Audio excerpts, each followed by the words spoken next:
வணக்கம், நான் உங்கள் மணிகண்டன் பிரபாகரன். ஸோ இன்னைக்கு என்ன வீடியோ பார்க்க போறோம்னா, குரு பயிற்சி பற்றி தான் பார்க்க போறோம். 2024 மே 1ஆம் தேதி மதியம் 1 மணிக்கு குரு பெயர்றாரு. ஒரு சுப கிரகமான இருக்கக்கூடிய குரு பகவான். ஸோ அவரோட பயிற்சி நாடெங்கும் இருக்க மக்கள் ரொம்ப எதிர்பார்த்து பார்ப்பாங்க. ஏன்னா நம்ம வாழ்க்கையில் ஒரு நல்லது நடந்துராதா, திருமணமா, ஒரு புத்திர பாக்கியமோ, சுபகாரியங்கள் பண்றதுக்காக உதவக்கூடிய ஒரே கிரகம் குரு பகவான் தான். ஸோ குரு பகவான் என்னென்ன ராசிக்கு என்னென்ன பலன்கள் தரப்போறாருங்கிறது இன்னைக்கு நம்ம வீடியோல பார்க்க போறோம்.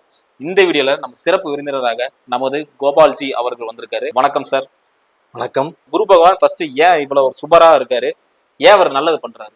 கிரகங்களின் முதல் சுபத்தன்மை வாய்ந்தவரே குரு பகவான். அப்ப அந்த குரு பகவான் ஆகப்பட்டது தான் இருக்கக்கூடிய இடத்தை விட தான் பார்க்கக்கூடிய இடத்துக்கு மிகவும் வலிமை சேர்ப்பார். அதே சமயத்துல இந்த குரு பகவானால எந்த கெடுதலும் நடக்காதுன்னு சொல்லுவாங்க. குருவுக்கு சிறப்பு பார்வைகள் 3 இடம் இருக்குது. குரு பார்க்கக்கூடிய இடம், குரு இருக்கக்கூடிய இடத்திலிருந்து தன்னுடைய கதிர்வீச்சை 5ஆம் பார்வை, 7ஆம் பார்வை, 9ஆம் பார்வை, இந்த 3 இடங்களை குரு பார்ப்பார். அப்ப அந்த குரு 5ஆம் இடத்தை பார்க்கிறாருன்னா, அந்த 5ஆம் இடத்துல நம்மளுக்கு தோஷம் கொடுக்கக்கூடிய கிரகம் சனி பகவான் இருக்கிறாரு, இல்ல செவ்வாய் இருக்கிறாங்க, இல்ல ராகு இருக்கிறாங்க, இல்ல கேது இருக்கிறாங்க. இப்படி இருந்தால் அந்த நம்மளுக்கு தோஷம் தரக்கூடிய கிரகமாக இருந்தா கூட இந்த குரு பகவானுடைய பார்வை படும்போது அந்த தோஷத்தை அந்த கிரகத்தால் நம்மளுக்கு செய்ய இயலாது. அப்போ அந்த கிரகம் தோஷம் செய்யக்கூடிய இடமாக இருந்துட்டாலுமே அந்த குரு பார்வை பட்டதனால நம்மளுக்கு தோஷத்தை செய்யாது. இன்னொன்று இந்த குரு பகவான் ஆகப்பட்டது 5ஆம் பார்வையாக ஒரு இடத்தை பார்க்குறாங்கன்னா, முதல் அந்த ஜாதகருக்கு புத்திர பாக்கிய குறை இருந்தால் அந்த வருடத்தில் அவங்களுக்கு புத்திர பாக்கியம் நிச்சயமாக உண்டு.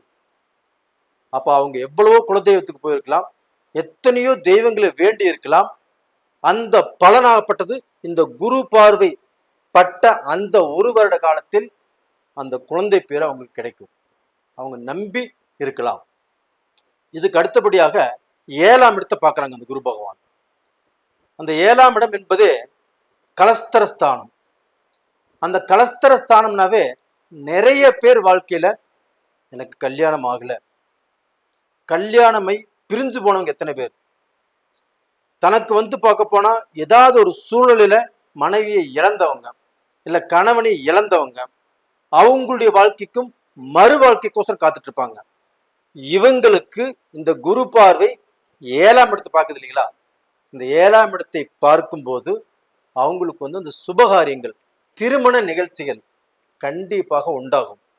அப்போ கல்யாண வயசுல இருக்கிறவங்களுக்கும் கல்யாணம் நடக்கும், கல்யாணமை பிரிஞ்சிருக்கிறவங்களுக்கும் அந்த வாழ்க்கை ஒன்று சேரும்.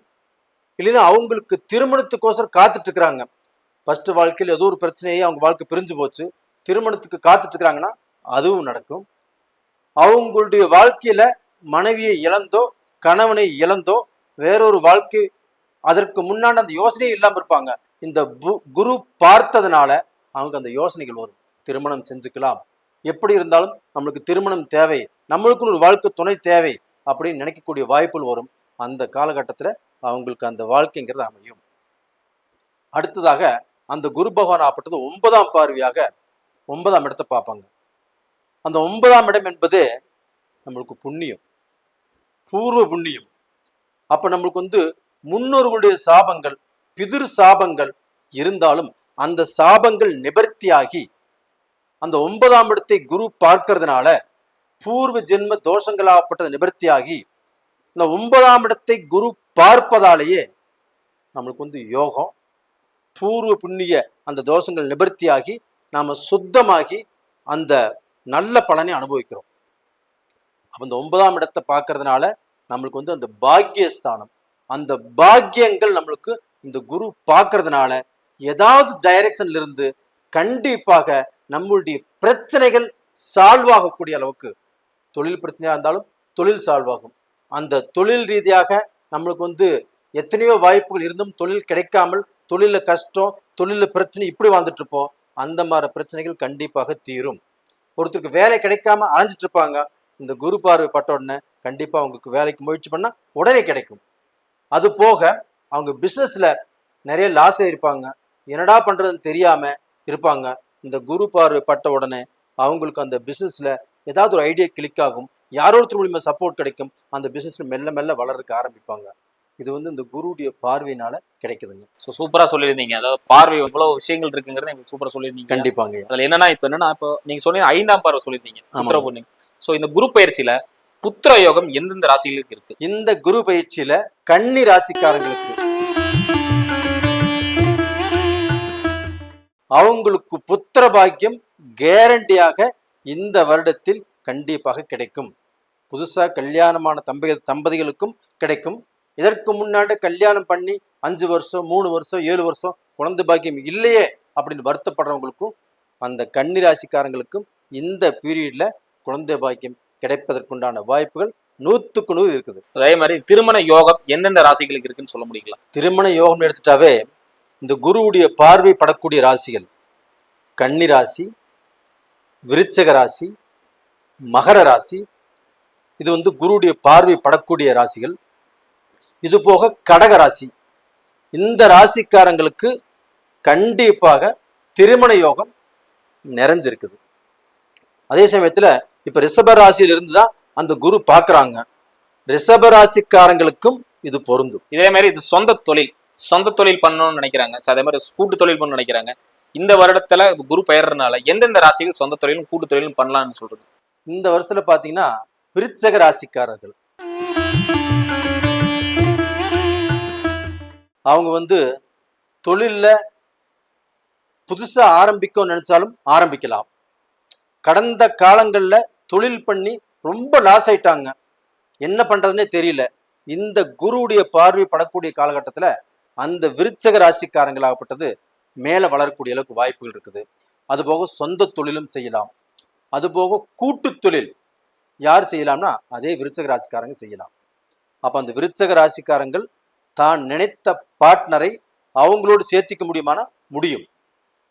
அப்ப அவங்க அந்த பார்ட்னர்ஷிப் ஆகப்பட்டது நல்ல ஸ்ட்ராங்காக இருந்து விருச்சக ராசிக்காரங்களுக்கு நல்ல பலனை கொடுக்கும். வெளிநாட்டு யோகம், இந்த வெளிநாட்டுல போய் வேலை செய்யணும்னு சொல்லி ரொம்ப நாள் PR பெண்டிங்ல இருந்தோம். ஸோ வேலைக்கான விசா கரெக்டா வராம இருந்து ரொம்ப பெண்டிங்ல இருந்திருக்காங்க. ஸோ அந்த வகையில நம்ம இந்த குரு பயிற்சினால யார் எந்த ராசிகள் வெளிநாடு வாய்ப்பு அதிகமா கிடைக்கும்? வெளிநாடு வாய்ப்பு முதல் ராசி வந்து கடக ராசி. கடக ராசிக்காரங்கள் வெளிநாட்டுல போய் வாசம் செஞ்சு இப்ப 5 வருஷம் 10 வருஷம் வாழ்ந்துட்டாங்க வச்சுக்கோங்களேன். அவங்களுக்கு அங்கே PR அப்ளை பண்ணியிருக்கிறாங்க. அந்த PR ஆப்பட்டது கடந்த காலங்களில் அவங்களுக்கு வந்து ஏதாவது ஒரு சூழ்நிலையில் அது தவழ்ந்து போயிட்டே இருக்குது. இந்த பீரியட்ல அவங்களுக்கு அந்த PR அப்ளை பண்ணால் கண்டிப்பாக கிடைக்கும். இல்லை கடந்த வருஷமே அப்ளை பண்ணியிருக்கிறாங்க, இந்த வருஷம் அவங்களுக்கு வந்து சேரும். அதுபோக கன்னி ராசி, அதுபோக விருச்சக ராசி, அதுபோக மகர ராசி, கும்ப ராசிக்கும் இது பொருந்தும். அப்போ வந்து டோட்டலாக அவங்களுக்கு PR இல்லை அந்த வெளிநாட்டில் அவங்களுக்கு வந்து பார்க்க போன தொழில் இல்லை முன்னேற்றம் எல்லா விதத்திலையும் சிறந்து விளங்கணும்னா இந்த ராசிகள் நல்லா இருக்கும். இதில் என்னன்னா கோடீஸ்வர யோகம், குருனாலே பெரிய பணம்னு சொல்லுவாங்க. ஸோ கோடிகள் அள்ளி கொடுக்கும் கிரகம் குரு தான். ஸோ இந்த வருடம் கோடீஸ்வரன் ஆகும் யோகம் எந்தெந்த ராசிகளுக்கு இருக்கு? இப்போ கோடீஸ்வர யோகத்தை பற்றி கேட்குறீங்க. இந்த குருடைய பார்வையினால ஃபர்ஸ்ட் கோடீஸ்வர யோகத்தை அடையக்கூடிய ராசி எதுனா மகர ராசி தான். சூப்பரான யோகம் மகர ராசிக்காரங்களுக்கு இருக்குது. அப்ப அந்த மகர ராசிக்கு குருடைய பார்வை 9ஆம் பார்வை. மகர ராசியிலிருந்து 5ஆம் இடத்துல குரு இருக்குது. இந்த 2 யோகம் இருக்கிறதுனால மகர ராசிக்காரங்களுக்கு அந்த கோடீஸ்வர யோகம் இருக்குது. அதுக்கு அடுத்தது பார்த்தீங்கன்னா விருச்சக ராசி, அதுக்கு அடுத்தது கன்னி ராசி, அதுக்கு அடுத்தது கடக ராசி, அதுக்கு அடுத்தது கும்பராசி. இந்த ராசிகளுக்கு எல்லாமே கோடீஸ்வர யோகம் இருக்குது. அதாவது இந்த குரு பயிற்சி பலன் எந்தெந்த ராசிகளுக்கு சிறப்பா இருக்கு நீங்களே தெரிஞ்சுக்கிட்டீங்க. இதே மாதிரி இன்னொரு காணொலியில் சந்திக்கும் வரை உங்களிடம் விடைபெறுவது உங்கள் மணிகண்டன் பிரபாகரன். சார் வணக்கம். வணக்கங்க.